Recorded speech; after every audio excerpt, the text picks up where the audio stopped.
E o Flamengo decidiu que vai ajudar o Galo. Juventus de Turim envia olheiros ao Brasil para observar o zagueiro Léo Ortiz. Vale lembrar que os italianos estão interessados na contratação do jogador. Meta batida com a classificação do Mengão para a final da Copa do Brasil, o Flamengo bate uma meta orçamentária pré-estabelecida no início da temporada. Vou começar o vídeo aqui já falando sobre Flamengo e Juventude no próximo sábado, porque esse jogo sofreu uma alteração. A partida que seria às 8 horas da noite, a pedido da Rede Globo, passou para 4h30 da tarde, ou seja, estava marcado o jogo, 8 da noite. Aí a Globo foi lá, pediu, como é detentora de direito, conseguiu mudar o jogo das 8 da noite para as 4h30 da tarde, aí um ajuste na grade de transmissão da emissora. Por falar em Juventude, cara, preciso falar sobre isso. O Nenê, o Juventude postou até uma nota domingo que não pôde contar com o Nenê, porque o Nenê, sem nenhuma explicação, estava suspenso do sistema da CBF. Eles até entraram em contato, não conseguiram ali um retorno, e o Nenê não jogou no último domingo no jogo contra o Palmeiras. Então tem que falar sobre isso. O Nenê está com uma situação assim, é estranho, o jogador, ele aparentemente suspenso, sem nenhuma explicação. O Juventude não sabia o que estava acontecendo, meio que ninguém soube explicar no último domingo no jogo do Juventude contra o Palmeiras. Bom, então sábado, 4h30 da tarde, Flamengo e Juventude no Maracanã. Deixa eu mudar de assunto aqui, porque até agora o Corinthians não pagou os R$500 mil pela utilização do goleiro Hugo Souza. Com isso, o Corinthians ele pode perder a prioridade na compra do jogador. Vale lembrar que a prioridade ela só é mantida caso o Corinthians cumpra o contrato. O contrato diz que o Corinthians tem que pagar esses R$500 mil pela utilização do atleta. Até o momento não foi pago. Por falar nisso, o Flamengo bateu a meta orçamentária aí de R$260 milhões de arrecadação no ano. E aí, gente, o negócio é o seguinte: com a classificação para a final, o Flamengo ele já garante 31 milhões. Até o momento ganhou 18, garante mais 31 milhões. É claro que o Flamengo tem que buscar o título para pegar os 70 milhões e para ter o troféu na mesa. É o que eu falo sempre. Para o Flamengo, o que vale é o troféu na mesa. O torcedor rubro-negro quer comemorar o quê? O troféu na mesa. Mas importante também é o dinheiro, e aí o Flamengo conseguiu bater a meta de 260 milhões de reais. Bom, o Flamengo se reapresenta hoje às 3 horas da tarde para já começar a preparação para o jogo contra o Juventude. O técnico Felipe Luiz vai treinar o elenco e o De La Cruz vai passar pela avaliação. Há uma preocupação com o De La Cruz, até a possibilidade do De La Cruz ficar fora do jogo contra o Atlético Mineiro na primeira partida da final da Copa do Brasil. Tá toda uma preocupação em cima dele. O departamento médico hoje vai parar aí para olhar, para observar bem o quadro do jogador. Antes de eu falar sobre essa parada do Flamengo ajudar o Atlético Mineiro, deixa eu falar sobre uma mudança que teve no processo eleitoral do Flamengo. Isso porque 2 chapas ontem foram impedidas, né, de prosseguirem com a campanha. A chapa do Valim e a chapa do Pedro Paulo.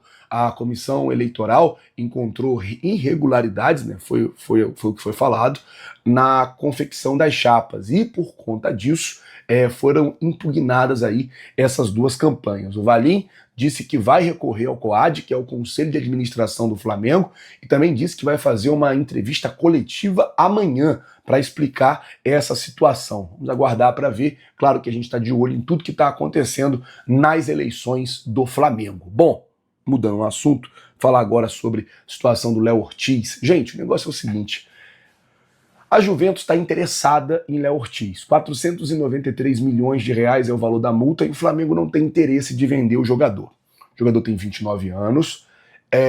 O jogador sabe, e isso aí é muito claro, que com 29 anos, daqui a pouco ele faz 30, dificilmente ele vai ter uma outra oportunidade como essa de atuar em uma equipe grande da Europa. E a Juventus enviou um olheiro, isso mesmo, para acompanhar Léo Ortiz nesse último jogo contra o Corinthians. Tinha um olheiro da Juventus lá na Neoquímica Arena observando o jogo do Léo Ortiz. A gente precisa aguardar, porque a primeira notícia que a gente tinha era: a Juventus quer, mas Só, por enquanto tá só entre a Juventus e o empresário do jogador. Aí depois veio a notícia, não, a Juventus quer e o empresário do jogador já avisou o Flamengo que a Juventus quer. Aí agora a Juventus quer, o Flamengo sabe oficialmente que a Juventus quer e agora os caras já enviaram o olheiro para poder ver o jogador. Então assim, essa negociação ela tá andando. Pode não estar andando rápido e tal, mas ela tá andando. Então tem que ficar ligado, tem que ficar esperto aí o Mengão para não ter problemas com o Léo Ortiz. Vale lembrar que mesmo que a Juventus queira comprar o Léo Ortiz agora, eles não podem comprar, só podem comprar na janela do final do ano, porque a janela está fechada na Itália, está fechada também aqui no Brasil, então eles não podem comprar o jogador agora, apenas no final do ano. E a ideia da Juve é comprar o Léo Ortiz para substituir o Bremer, que teve uma lesão forte e está fora da temporada 24-25. Mudando de assunto, falar agora sobre a situação do Flamengo ajudar o Galo, porque o negócio é o seguinte, gente. Os caras choraram e conseguiram, tá? Ontem o presidente do Galo, né, deu uma entrevista e uma choradeira danada, falando de ladroagem, falando que o Galo no passado foi roubado e aquela coisa toda e aquela confusão. O Flamengo decidiu que vai ajudar o Atlético Mineiro naquele pedido do impedimento semi-automático.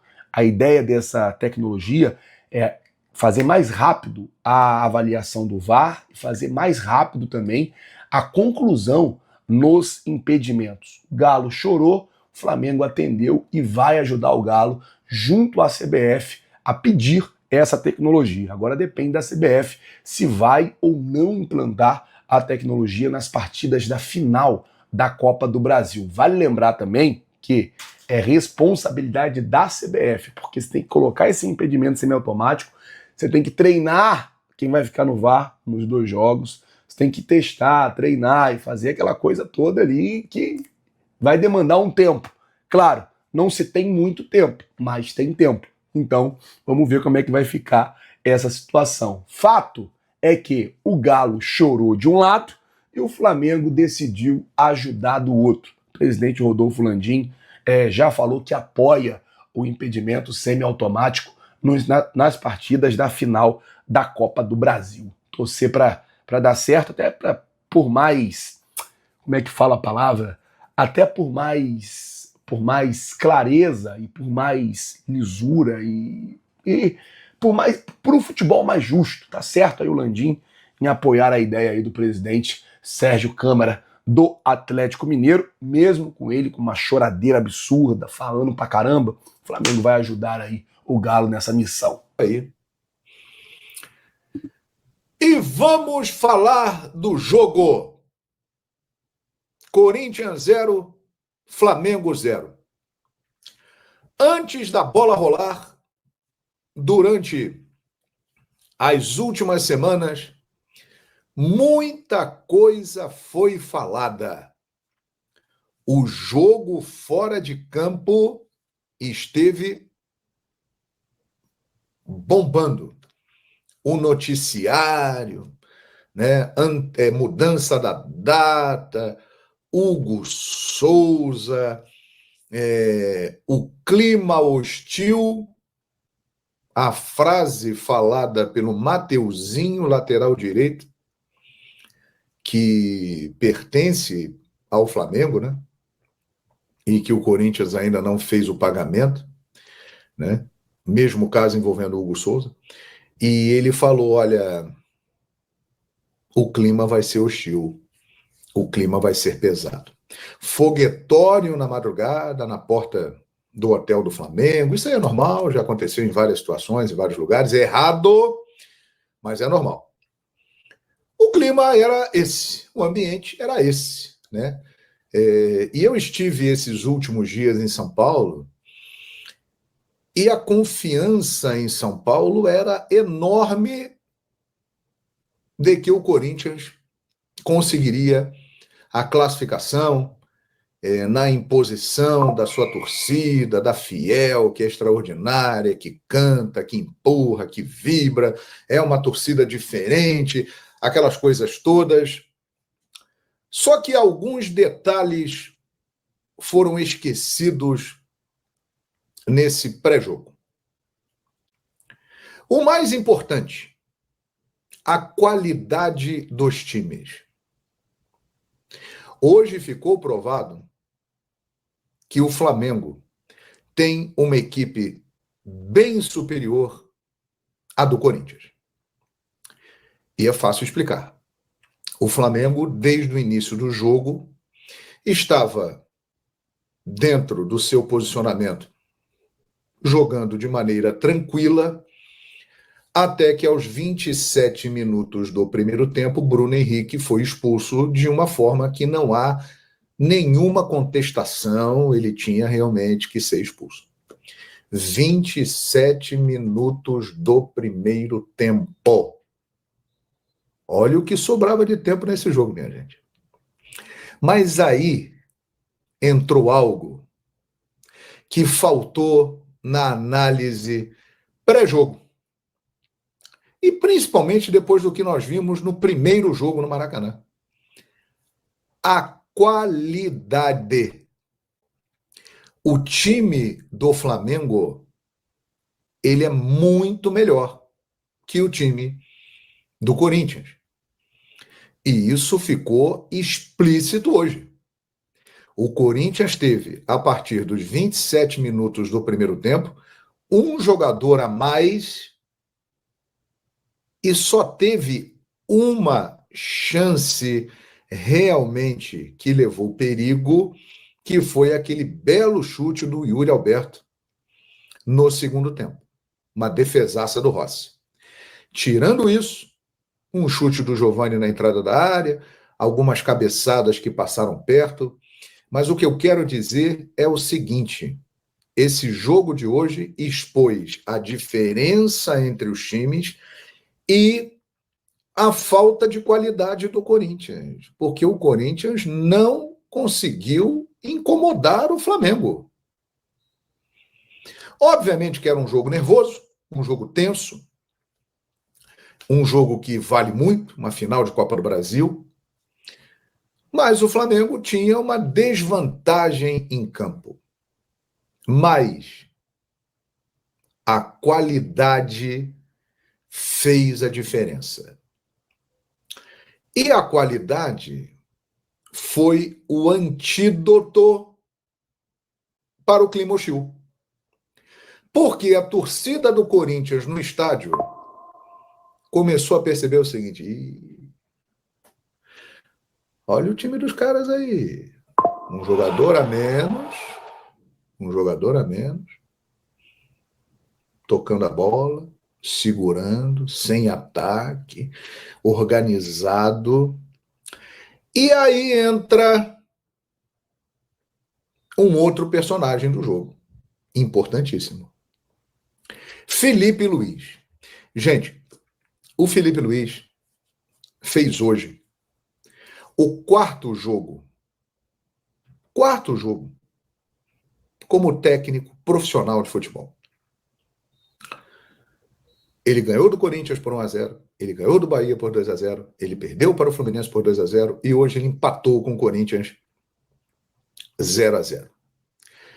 Felipe Luiz, aos 27 minutos do primeiro tempo, viveu o seu primeiro grande desafio como treinador de futebol. Bruno Henrique sai, dá uma pisada na cabeça do Mateuzinho, na frente dele, a imagem mostra ele assim, ó, já era. O que eu vou fazer? Aí, na hora, ele decide, vou tirar o Gabigol, que boa parte da torcida do Flamengo pedia para ele fazer, mas ele não ia fazer, mas ele fez, tirou o Gabigol e botou o Fabrício Bruno. Naquele momento, muita gente pensou o seguinte: porra, que isso? Botou um zagueiro, fechou o time, tinha que botar o Michael, tinha que botar o Plata, que são jogadores de ataque, né, para chegar e para ir para o ataque, ir para cima, atacar o Corinthians. Mas aí é que tá. Existe uma palavra, além de qualidade, que definiu essa classificação do Flamengo hoje. Estratégia. A classificação do Flamengo foi uma combinação de qualidade com estratégia.